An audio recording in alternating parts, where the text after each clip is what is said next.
80만 대군. 그런데 이상한 점이 하나 있습니다. 거란이 정말 그 많은 대군을 이끌고 왔다면 그냥 그대로 밀고 들어와서 왕 잡고 끝내면 될 텐데, 이상하게도 강 건너 집만 치고는 자꾸 말로만 협박을 하는 겁니다. 대군이 왔으니 빨리 항복하라고 말이죠. 정말 80만이 맞기는 할까요? 아니, 80만이나 되는 대군을 이끌고 왔으면 그 많은 군량은 대체 어떻게 되는 걸까요? 조금만 버티면 군량 미달로 스스로 자멸해버리지 않을까요? 그럼 오히려 더 빨리 전쟁을 끝내려고 할 텐데 어째서 소손영은 가만히 앉아서 입만 터는 걸까요? 게다가 당시 거란이 출정을 할 때 동원하는 군사 수를 보자면 보통 15만 정도의 군사를 동원할 경우 최고사령관인 도통을 임명하는 반면, 그 이하 6만 정도의 군사를 동원할 경우엔 따로 도통을 임명하지 않습니다. 근데 이때 소손영은 도통이 아니라 본인의 직함 그대로인 동경유수 자격으로 왔단 말이죠. 동경유수로서 소손영이 동원할 수 있는 최대 병력은 6만 정도로 어쩌면 그것도 안 됐을지도 모릅니다. 서희는 이런 이상한 점들을 느끼곤 뭔가 의아해하고 있었는데, 아니, 조정에서 갑자기 땅 다 떼준다면서 곡식도 전부 풀어서 나눠주고 남은 건 강에 던져버리고 심지어 군도 물려서 퇴각한다고 하니까 깜짝 놀라서는 부랴부랴 서경으로 달려가 성종을 만납니다.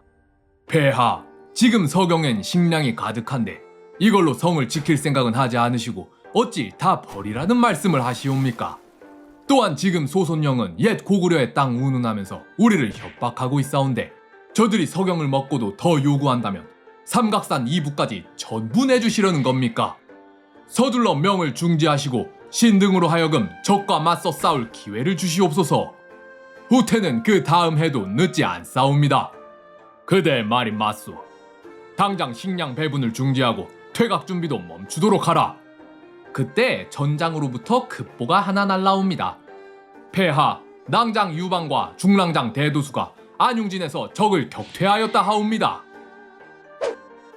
대동강에서 서희군과 대치 중이던 소손영은 고려로부터 빨리 답변이 오질 않자 애가 탔습니다. 지금 80만이라고 잔뜩 허세를 부려놨는데 사실 소손영이 데리고 온 병사는 6만 정도였거든요. 근데 이마저도 군량이 후달려서 한시라도 급한 상황이었단 말이에요.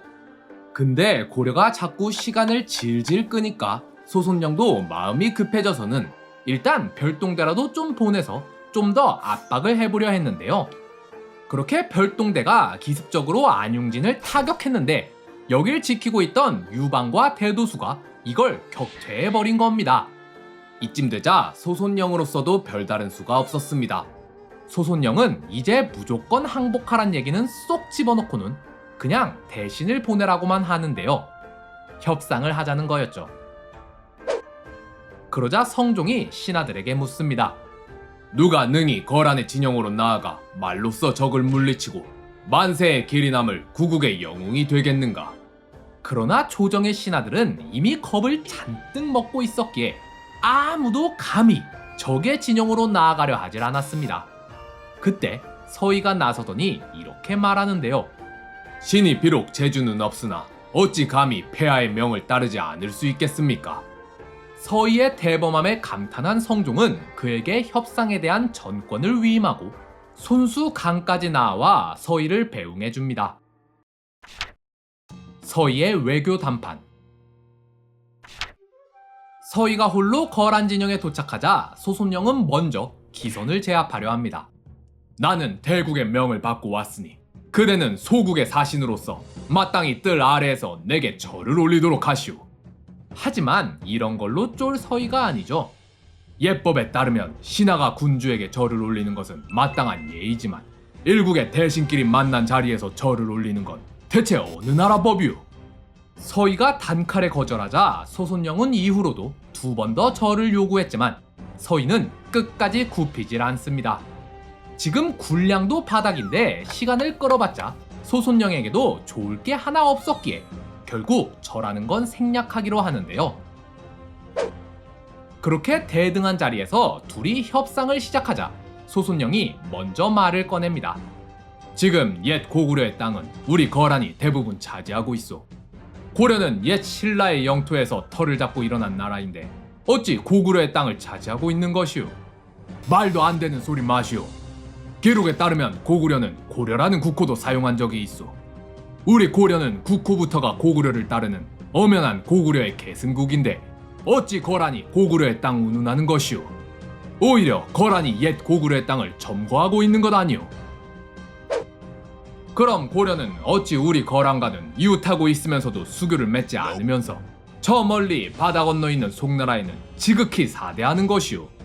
여기서 거란의 진짜 의도를 간파한 서인은 이렇게 답합니다. 안 그래도 우리도 거란과 자주 왕래하고 싶은데 여진이 이를 가로막고 있지 않소. 압록강 안팎은 엄연히 우리 고려의 땅인데 여진이 여길 불법 점거하고 있으니 우리로서는 여진의 위협을 뚫고 가는 것보다 바다 건너 가는 것이 더 쉬울 뿐이오. 그래서 말인데 거란이 우릴 도와 여진을 못 질러준다면 어찌 우리가 거란의 조공을 마치지 않을 테요. 얘기가 이쯤 되자 이제 둘은 서로 원하는 바가 뭔지 알아챘습니다. 거란이 원하는 건 애초부터 고려를 완전 점령하는 게 아니었습니다. 그러기엔 품이 너무 많이 들었거든요. 다만 나중에 거란이 송나라랑 싸울 때 고려가 뒤치기를 하지 않을 거란 확신 정도가 필요했던 거죠. 그런데 고려가 이제부터 조공을 바치겠다고 했으니 거란으로서는 목표를 이룬 거나 다름없었습니다. 소손영은 이쯤이면 될 것 같단 판단에 소태우에게 보고를 올리는데요. 그래, 이 정도면 됐으니 그만 철수토록 하라. 그렇게 소태우로부터 철수 명령이 떨어지자 소손영은 서희에게 무려 7일 동안이나 성대한 잔치를 열어줍니다. 뿐만 아니라 서희가 돌아갈 때 그에게 낙타 10마리와 말 100마리 그리고 양 1000마리에다 비단 500필까지 꽁꽁 싸매서 선물로 보내기까지 했는데요. 또한 성종도 이 협상 결과에 매우 만족해하며 또다시 강가로 나와 서희를 직접 마중합니다.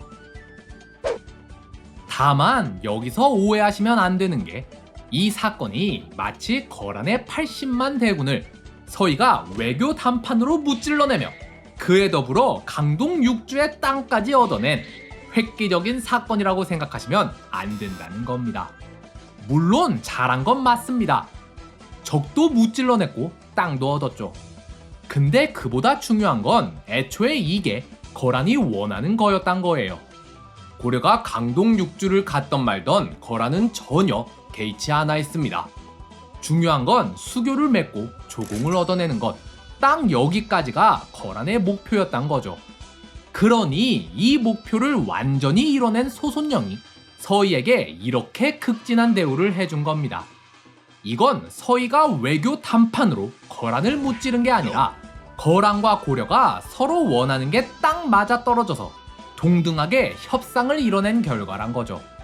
다만 서희가 잘한 건 소손영이 80만 대군으로 뻥까친 것 같고 고려 신하들은 전부 쫄아서 아예 나라를 통째로 쳐버리는 개트롤 짓을 하려 했는데 서희 혼자 이걸 간파하고 딱 접점을 찾아냈단 것에 있습니다.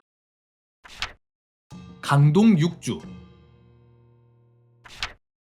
그런데 성종은 얘기가 끝나자마자 바로 뒤통수를 쳐버립니다. 일단 944년 4월 거란의 사신을 보내 정식으로 수교를 맺어요. 근데 고작 2달 뒤인 994년 6월엔 송나라에 사신을 보내서 같이 거란을 쳐들어가자고 하는데요.